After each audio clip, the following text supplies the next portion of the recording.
World war 2 and होने के बाद से ही यूनाइटेड स्टेट्स ऑफ अमेरिका के अलावा वर्ल्ड की दूसरी सबसे पावरफुल कंट्री सोवियत यूनियन या फिर union of Soviet socialist republics के साथ ऐसा क्या हुआ कि वो ईयर 1991 में पूरे 15 इंडिपेंडेंट कंट्रीज़ में डिसइंटीग्रेट हो गया। कोल्ड वॉर में यूनाइटेड स्टेट्स का सबसे जानी दुश्मन सोवियत यूनियन आखिरकार 44 ईयर्स तक कोल्ड वॉर में यूनाइटेड स्टेट्स को जियोपॉलिटिक्स में कट थ्रोट कंपटीशन देने के बाद यूं ही अचानक वर्ल्ड मैप से गायब कैसे हो गया। तो इस वीडियो में हम सोवियत यूनियन के रिलेटेड ऐसे ही कुछ सवालों के जवाब जानेंगे, जैसे कि सोवियत यूनियन या फिर सोवियत सिस्टम क्या था, सोवियत यूनियन 15 रिपब्लिक्स में डिसइंटीग्रेट क्यों हुआ, इसके पीछे के कोजेज़ या फिर कारण क्या क्या थे, और आखिर में सोवियत यूनियन की डिसइंटीग्रेशन का जियोपॉलिटिक्स में किस तरह से असर पड़ा था, उसको भी हम इस वीडियो में एनालाइज करेंगे। तो प्लीज़ इन जानकारी को पाने के लिए वीडियो को एंड तक ज़रूर देखें। Thank you. तो सबसे पहले जानते हैं कि union of Soviet Socialist Republic या फिर सोवियत यूनियन क्या है। तो साल 1917 में रशिया में काफ़ी तेज़ी से एक क्रांति फैली जिसका नाम था बोल्शेविक रेवोल्यूशन या फिर सोशलिस्ट रेवोल्यूशन। तो साल 1917 से पहले रशिया में ज़ार निकोलस II का राज था। वो वहाँ के राजा थे और रशिया में राजशाही थी, यानी कि मोनार्की थी। ज़ार निकोलस II रशिया को वर्ल्ड वॉर 1 में घसीट कर ले गए, जिसकी वजह से वहाँ के लोगों की स्टैंडर्ड ऑफ लिविंग बद से बदतर हो गई। वहाँ पर खाने की किल्लत होने लगी, स्पेशली लेबरर्स या फिर मजदूर और फार्मर्स के जो वेजेस थे वो काफ़ी इम्प्रॉपर और काफ़ी लो वेजेस हो गए। तो इसी बीच व्लादिमीर लेनिन नाम के एक पॉलिटिकल थिंकर ने सोशलिज्म नाम की जो आइडियोलॉजी थी उसे रशिया में प्रमोट करना शुरू कर दिया। इसकी वजह से रशिया में उनके काफ़ी सारे फॉलोअर्स बढ़ते चले गए, जिसकी वजह से धीरे धीरे उनकी पॉपुलैरिटी काफ़ी बढ़ने लग गई और उन्होंने जो वहाँ की आवाम या फिर वहाँ की जनता को ज़ार निकोलस II के खिलाफ बगावत करने में लीड किया। और फिर 1917 में व्लादिमीर लेनिन द्वारा जो वहाँ के राजा ज़ार निकोलस II थे उनको ओवरथ्रो कर लिया गया और वहाँ पर 1917 में बोल्शेविक रेजिम या फिर कम्युनिस्ट रेजिम आई। और 1917 से ही Union of Soviet Socialist Republic या फिर सोवियत यूनियन अस्तित्व में आया था। लेकिन 1922 में ऑफिशियली यूएसएसआर या फिर सोवियत यूनियन को स्थापित करा गया था। सोवियत यूनियन एक ऐसा सिस्टम या फिर एक ऐसी सोसाइटी था जिसके अंदर उसके सिटीजन्स के पास इक्वल राइट्स और अपॉर्चुनिटीज़ थे, और सोवियत यूनियन मेनली फार्मर्स और लेबर्स के राइट्स और हार्डवर्क पर फोकस करता था। सोवियत यूनियन प्राइवेटाइजेशन के सख्त खिलाफ था और आप सोवियत यूनियन के अंदर कोई भी चीज़ प्राइवेटली ओन नहीं कर सकते, ना ही किसी प्रॉपर्टी को बेच सकते थे, ना ही खरीद सकते थे। वहाँ पर जितने भी इंस्टीट्यूशंस थे जैसे कि कॉलेजेस, स्कूल्स, बैंक्स एक्सेट्रा, ये सब स्टेट गवर्नमेंट द्वारा ही ओन करे जाते थे और वही इन्हें रेगुलेट भी करती थी। सोवियत यूनियन का पॉलिटिकल सिस्टम मेनली एक पार्टी पर बेस्ड था जिसका नाम था कम्युनिस्ट पार्टी। इसके अलावा यूएसएसआर में किसी भी दूसरी पार्टी या फिर ऑर्गेनाइजेशन का होना अलाउड नहीं था। तो अब जानते हैं कि सोवियत यूनियन में कौन कौन सी कंट्रीज़ मेंबर्स थी। तो वर्ल्ड वॉर 2 में सोवियत आर्मी ने जिन ईस्ट यूरोपियन कंट्रीज़ को नाज़ी जर्मनी की फैसिस्ट फोर्सेस से लिबरेट किया था वो सभी कंट्रीज़ सोवियत यूनियन के कंट्रोल में आ गई थी। इसके अलावा वार्सोवा पैक्ट नामक एक मिलिट्रिकल अलायंस में जिन कंट्रीज़ ने सोवियत यूनियन को ज्वाइन करने पर सहमति जताई थी वो सभी कंट्रीज़ यूएसएसआर की ऑफिशियल मेंबर्स बन चुकी थी। तो ऐसे में सोवियत यूनियन में पूरी 15 रिपब्लिक कंट्रीज़ थी जो कि यूएसएसआर की मेंबर थी। पेपर पर तो ये सभी कंट्रीज़ अलग अलग थी और सभी अपने एडमिनिस्ट्रेटिव या फिर कोई भी फैसले लेने के लिए इंडिपेंडेंट थी, लेकिन रियलिटी में कम्युनिस्ट पार्टी ने इन सभी रिपब्लिक कंट्रीज़ को अपने कंट्रोल में कर रखा था और उनके सभी तरह के फैसले इकोनॉमिकल, पॉलिटिकल, ये सभी कम्युनिस्ट पार्टी ही कंट्रोल करा करती थी। अब जिन 15 कंट्रीज़ ने यूएसएसआर को ज्वाइन किया था तो उनके नाम है Russia, Ukraine, Georgia, Belorussia, Uzbekistan, Armenia, Azerbaijan, Kazakhstan, Kyrgyzstan, Moldova, Turkmenistan, Tajikistan, Latvia, Lithuania, Estonia. ये सभी कंट्रीज़ यूएसएसआर की मेंबर्स थी। तो अब जानते हैं कि वर्ल्ड वॉर 2 के बाद सोवियत यूनियन एक पावरफुल कंट्री के तौर पर कैसे उभर कर आया। वर्ल्ड वॉर 2 के बाद सोवियत इकोनॉमी वर्ल्ड में सबसे ज़्यादा डेवलप्ड थी, सिवाय यूनाइटेड स्टेट्स ऑफ अमेरिका को छोड़कर। उस टाइम सोवियत यूनियन लगभग $2.7 ट्रिलियन की इकोनॉमी का मालिक था, जो कि ग्लोबल जीडीपी में लगभग 9.6% कंट्रीब्यूट करती थी। सोवियत इकोनॉमी का इतनी डेवलप्ड होने के पीछे की जो कॉज है वो है इंडस्ट्रियलाइजेशन। सोवियत यूनियन में सुई से लेकर मोटर कार्स तक हर तरह के इंडस्ट्रियल प्रोडक्ट्स मैन्युफैक्चर होते थे। इसके अलावा सोवियत यूनियन का इंफ्रास्ट्रक्चर, कम्युनिकेशन नेटवर्क और ट्रांसपोर्टेशन काफ़ी ज़्यादा डेवलप्ड और ए क्लास था। साथ ही साथ सोवियत यूनियन में हर तरह के नेचुरल रिसोर्सेज जैसे कि ऑयल, आयरन एक्सेट्रा एक्सेट्रा इनकी भरमार थी, जो कि इंडस्ट्रियलाइजेशंस के लिए काफ़ी ज़्यादा ज़रूरी इंग्रेडिएंट्स होते हैं। लेकिन जो सबसे ज़्यादा इम्पोर्टेंट है वो है सोवियत यूनियन के ह्यूमन रिसोर्स का डेवलप होना।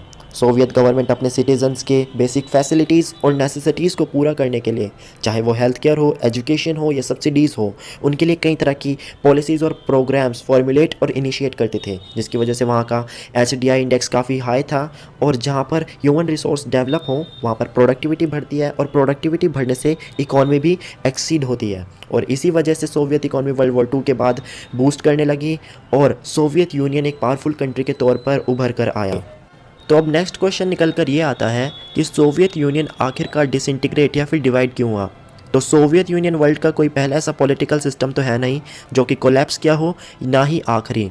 लेकिन इसके पीछे की कॉजेज़ जानना बहुत ज़्यादा इम्पोर्टेंट है। तो इसके पीछे का जो सबसे पहला कॉज है वो है इंटरनल वीकनेस और failure of economic and political institution of the Soviet union. 1980 से ही सोवियत यूनियन ने इंटरनल वीकनेस यानी कि अंतर्कलह और पॉलिटिकल इकोनॉमिक इंस्टीट्यूशन के असफल होने के साइंस दिखाना शुरू कर दिए थे, जिसकी वजह से सोवियत यूनियन के नागरिकों में गवर्नमेंट के खिलाफ अविश्वास पैदा होने लग गया और ये अविश्वास टाइम के साथ साथ बढ़ता ही चला गया। सोवियत इकोनॉमी का ज़्यादातर हिस्सा military expenditure, nuclear weapon, satellite states और प्रॉक्सी वॉर्स पर ही खर्च हो जाता था, जिसकी वजह से इकोनॉमी पर काफ़ी बोझ पड़ना शुरू हो गया था। इसके अलावा 1970s में सोवियत यूनियन में एग्रीकल्चर प्रोड्यूस में कमी आना शुरू हो गई थी, जिसकी वजह से वहाँ पर कंज्यूमर गुड्स और फूड प्रोडक्ट्स में शॉर्टेजेस होना शुरू हुई, जिसकी वजह से वहाँ की गवर्नमेंट को अपने सिटीजन्स की रिक्वायरमेंट्स को पूरा करने के लिए इम्पोर्ट करना शुरू करना पड़ा। और इन इम्पोर्ट्स की वजह से जो सोवियत इकोनॉमी पहले ही गिरावट की कगार पे थी, उसमें और भी ज़्यादा बोझ पड़ना शुरू हो गया और इसकी वजह से इकोनॉमी गिरती ही चली गई। इस गिरावट के बाद सोवियत इकोनॉमी फिर से राइज नहीं करी। इसके अलावा वहाँ का पॉलिटिकल सिस्टम काफ़ी ज़्यादा करप्ट और अथॉरिटेटिव था, जिसकी वजह से वहाँ के सिटीजन्स में गवर्नमेंट की काबिलियत को लेकर उनके मन में सवाल उठना शुरू हो गए थे। और इसी वजह से जो वहाँ की गवर्नमेंट थी वो अपने सिटीजन्स का जो विश्वास थी, जो कॉन्फिडेंस थी, वो पाने में असफल रही। साथ ही साथ सोवियत यूनियन के मेंबर रिपब्लिक कंट्रीज़ में काफ़ी तरह के कॉन्फ्लिक्ट्स भी डेवलप होना शुरू हो गए, जो कि मेजरली एथनिसिटी और इकोनॉमिक प्रॉस्पेरिटी पर बेस्ड थे, जिसकी वजह से यूनियन में इनस्टेबिलिटी और इंटरनल वीकनेस की कंडीशंस पैदा होना शुरू हो गई, जिसकी वजह से सोवियत यूनियन में क्योस सारी जगह फैलने लगा, जिसकी वजह से लोग गवर्नमेंट की काबिलियत को लेकर काफ़ी ज़्यादा सस्पिशियस हो गए थे। और ये भी सोवियत यूनियन के कोलैप्स का एक मेजर कॉज बना। Second cause, development in the west. जब मिड 1980s में जनरल सेक्रेटरी मिखाइल गोर्बाचेव ने सोवियत यूनियन से पार्शियली सेंसरशिप को रिमूव किया, तब जाकर सोवियत सिटीजन्स को, स्पेशली ईस्ट यूरोपियन रिपब्लिक्स के सिटीजन्स को, वेस्टर्न कंट्रीज़ में हो रहे टेक्नोलॉजिकल और इकोनॉमिक एडवांसमेंट के बारे में जानकारी मिलना शुरू हुई। वहाँ किस तरह से टेक्नोलॉजी फ्लरिश कर रही है, AI और कंप्यूटर किस तरह से डेवलप हो रहे हैं, ये बात सेंसरशिप हटने के बाद ही यूनियन के लोगों को पता लगी। सालों से कम्युनिस्ट सोर्सेज द्वारा सोवियत यूनियन में ये बताया जा रहा था कि उनका सोवियत सिस्टम वेस्टर्न कंट्रीज़ के कैपिटलिस्ट सिस्टम से काफ़ी ज़्यादा बेटर है और वही कोल्ड वॉर को जीतने की कगार पर है या फिर जीत रहे हैं। लेकिन रियलिटी इसके बिल्कुल विपरीत थी। रियलिटी में वेस्टर्न कंट्री सोवियत यूनियन के मुकाबले में टेक्नोलॉजी में, एग्रीकल्चर में, डिफेंस में, स्पेस में सब तरीके से आगे निकल चुकी थी। सोवियत यूनियन के सिटीजन्स को जब सोवियत यूनियन की बैकवर्डनेस का पता लगा तो इसने उनकी साइकोलॉजी को काफ़ी बुरी तरह से इम्पैक्ट किया और ये भी एक कॉज बना सोवियत यूनियन के कोलैप्स होने का। Third cause, corruption and maladministration. Soviet Union का सारा दारोमदार और एडमिनिस्ट्रेटिव ताकतें सिर्फ कम्युनिस्ट पार्टी के ही पास थी।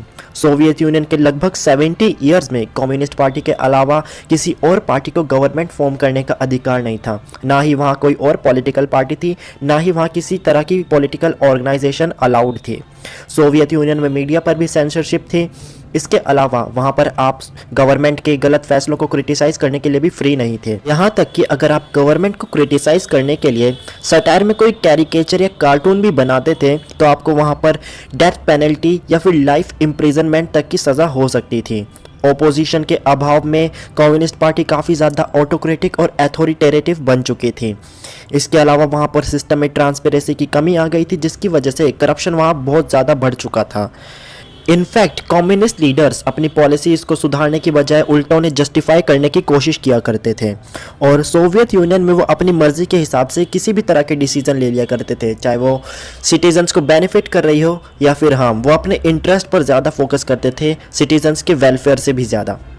वैसे तो सोवियत यूनियन का बेसिक प्रिंसिपल ही इक्वालिटी या फिर equal status to all citizens पर बेस्ड था, लेकिन करप्शन बढ़ने की वजह से जो वहाँ पर कम्युनिस्ट लीडर या फिर ऑफिशियल्स या फिर ब्यूरोक्रेट्स थे, उनके पास नॉर्मल सिटीजन से ज़्यादा प्रेस्टीज और प्रिविलेजेस आना शुरू हो गए थे, जिसकी वजह से वहाँ के जो सिटीजन्स थे वो गवर्नमेंट से या फिर सोवियत यूनियन से अपनी नेशनैलिटी को मैच करने में असक्षम रहे थे, जिसकी वजह से वो अपने आप को सिटीजन की तरह आइडेंटिफाई नहीं कर पा रहे थे, और ये भी सोवियत यूनियन के डिसोल्यूशन का एक मेजर कॉज बना था। Fourth and last cause, rise of nationalism in various republics. Soviet union के रिपब्लिक्स की पॉपुलेशन काफ़ी ज़्यादा डाइवर्सिफाइड थी। वहाँ अलग अलग कल्चर्स, ट्रेडिशंस, बिलीव्स, रिलीजन्स को फॉलो किया जाता था, जिसे सोवियत गवर्नमेंट इंटीग्रेट करने में नाकाम रही थी। 1970s 80s के दौर से ही सोवियत यूनियन के रिपब्लिक्स में, स्पेशली ईस्ट यूरोपियन रिपब्लिक्स में, नेशनलिज्म की भावना काफ़ी तेज़ी से बढ़ने लगी थी, जिसके पीछे का रीज़न ये था कि सोवियत यूनियन के रिपब्लिक्स इकोनॉमिकली एक जैसे नहीं थे। वहाँ के सेंट्रल एशियन रिपब्लिक्स बाकी रिपब्लिक्स के मुकाबले इकोनॉमिकली काफ़ी बैकवर्ड थे, जिसे मेंटेन करने के लिए सोवियत गवर्नमेंट को बहुत ज़्यादा खर्चा करना पड़ रहा था। तो इसके उलट जो ईस्ट यूरोपियन रिपब्लिक्स थे वो इकोनॉमिकली काफ़ी ज़्यादा प्रॉस्पर थे। ईस्ट यूरोपियन सिटीजन्स का मानना था कि सेंट्रल एशियन रिपब्लिक्स को मेंटेन करने के लिए जो खर्चा गवर्नमेंट कर रही है वो उनसे ही वसूला जा रहा है, जिसकी वजह से वो वहाँ के सिटीजन्स को अपने ऊपर लाइबिलिटी की तरह देखने लग गए थे, जिसकी वजह से उनके बीच में नेशनल आइडेंटिटी और नेशनलिज्म की भावना काफ़ी तेज़ी से फैलने लग गई थी, और इसी वजह से सोवियत यूनियन के कोलैप्स प्रोसीजर में काफ़ी ज़्यादा इजाफा हुआ। और इसी वजह से ईस्ट यूरोपियन कंट्रीज़ ने सोवियत यूनियन से अपनी इंडिपेंडेंस डिक्लेयर करना शुरू कर दी थी, जिनमें सबसे पहली थी बाल्टिक रीजन की कंट्रीज़ एस्टोनिया, लैटविया और लिथुनिया। तो अब ये क्वेश्चन उठता है, जब सोवियत यूनियन में इतनी प्रॉब्लम्स थी तो क्या किसी सोवियत लीडर ने इन प्रॉब्लम्स को डायग्नोस करके सॉल्व करने की कोशिश नहीं की? तो ऐसा नहीं था। सोवियत लीडर मिखाइल गोर्बाचेव ने अपने सिस्टम की इंस्टेबिलिटी के लिए जो जो कॉजेज थे या जो जो प्रॉब्लम्स थे उन्हें सही तरीके से डायग्नोस भी कर चुके थे। उन्होंने सोवियत सिस्टम को फिर से पॉलिटिकली और इकोनॉमिकली स्टेबल बनाने के लिए नंबर ऑफ पॉलिसीज़ और रिफॉर्म्स इनिशिएट करे, जिनमें सबसे मेजर थे पेरेस्ट्रोइका और ग्लासनोस्ट। इन दोनों रिफॉर्म्स का मोटिव ये था कि सोवियत सिस्टम को दोबारा से रिकन्स्ट्रक्ट करके सिस्टम में ट्रांसपेरेंसी लाई जाए। इसके अलावा मिखाइल गोर्बाचेव ने यूनाइटेड स्टेट्स के साथ आर्म्स रेस को भी एंड किया। साथ ही साथ उन्होंने ईस्ट और वेस्ट जर्मनी को यूनिफाइड करने के लिए काफ़ी इंपॉर्टेंट और की रोल प्ले किया। इसके अलावा उन्होंने कोल्ड वॉर भी एंड करने के लिए यूनाइटेड स्टेट्स का पूरा साथ दिया। उन्होंने सेंसरशिप को रिमूव किया और ऐसे कई तरह के रिफॉर्म्स भी इनिशिएट करे। इसके अलावा उन्होंने सिटीजन से यह भी प्रॉमिस किया कि जल्द ही उनके रिफॉर्म्स की वजह से सोवियत यूनियन वेस्टर्न कंट्रीज़ को इकोनॉमिकली और टेक्नोलॉजिकली दोबारा से कोऑर्डिनेट कर लेगा। उनके इन्हीं रिफॉर्म्स की वजह से सोवियत यूनियन की जनता, जो कि गवर्नमेंट को लेकर काफ़ी ज़्यादा क्रिटिकल थी, उनके मन में दोबारा से गवर्नमेंट को लेकर ट्रस्ट पैदा होना शुरू हुआ और उनके काफ़ी सारे सपोर्टर्स भी बने। लेकिन इसकी वजह से सोवियत यूनियन की सोसाइटी दो भागों में बंट चुकी थी। फर्स्ट सेक्शन ऑफ सोसाइटी का ये मानना था कि मिखाइल गोर्बाचेव के रिफॉर्म्स की पेस काफ़ी ज़्यादा स्लो है, जिसकी वजह से वो उस तरह से बेनिफिट नहीं हो पा रहे हैं जिसकी उन्होंने एक्सपेक्टेशन या फिर कामनाएं करी थी।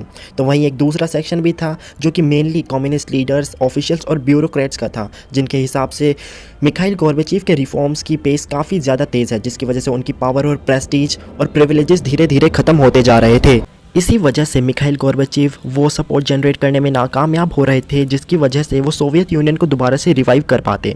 यहाँ तक कि जो small group of Mikhail Gorbachev के सपोर्टर थे वो भी उनके रिफॉर्म्स की वजह से या फिर उनकी पॉलिसीज़ को लेकर भ्रमित होते जा रहे थे। उन्हें ऐसे लगने लगा था कि मिखाइल गोर्बाचेव अपनी ही पॉलिसीज़ को डिफेंड करने में नाकामयाब हो रहे हैं। वैसे तो मिखाइल गोर्बाचेव के जो रिफॉर्म्स थे वो काफ़ी ज़्यादा पॉजिटिव थे, लेकिन इनके रिफॉर्म्स काफ़ी ज़्यादा गलत टाइम पर आए थे। वो भी ऐसे टाइम पर जब सोवियत यूनियन की काफ़ी बड़ा हिस्सा या फिर काफ़ी बड़ा ग्रुप ऑफ सिटीजन्स गवर्नमेंट को लेकर काफ़ी ज़्यादा अविश्वासित हो चुका था। तो ऐसे में दोबारा से सपोर्ट रीगेन करना उनके लिए काफ़ी ज़्यादा मुश्किल हो गया और सोवियत यूनियन कोलैप्स हो गया। तो अब हम एक टाइमलाइन द्वारा सोवियत यूनियन के डिसइंटीग्रेशन में जो मेजर इवेंट्स हुए हैं उन्हें समझने की कोशिश करते हैं।